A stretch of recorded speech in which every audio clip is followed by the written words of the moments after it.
Hello guys, welcome to my YouTube channel. তো সবাইকে good evening.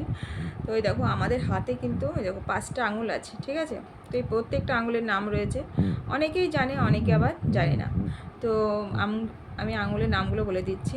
এটা হচ্ছে বৃদ্ধাঙ্গুলি, এটা তর্জনী, এটা মধ্যমা, এটা হচ্ছে অনামিকা, এটা হচ্ছে কনিষ্ঠা। কনিষ্ঠা একদম ছোট, তাই নামও কনিষ্ঠা। তো এটা হচ্ছে 5টা আঙুলের নাম। তো আমরা যখন সিঁদুর পরি আমরা কিন্তু অনেকেই বুঝি না কোন আঙুল দিয়ে পরবো, সেজন্য আমরা যে কোনো আঙুল দিয়ে পরে ফেলি। আর এখন তো নানান রকম ফ্যাশন বেরিয়ে গেছে সিঁদুর পরার জন্য, তো এখন তারা সেগুলো ইউজ করে। তো আমি বলে দেবো, দেখো যারা অন্য কিছু ব্যবহার করে না, আঙুল দিয়ে সিঁদুর পরে, অনেকেই আঙুল দিয়ে সিঁদুর পরে, তারা এই দেখো দুটো আঙুল মানে বৃদ্ধা আঙুলের পরে যে দুটো আঙুল রয়েছে সেই আঙুল দুটো ইউজ করতে পারো। দেখো আমি পরেছি, এটা হচ্ছে আমি মধ্যমা দিয়ে পরেছি আজকে। দেখো আমি মধ্যমা দিয়ে পরেছি। তো একদিন তোমরা মধ্যমা দিয়ে পড়বে, একদিন তর্জনী দিয়ে পড়বে, দুটো আঙুল দুদিনে ইউজ করবে।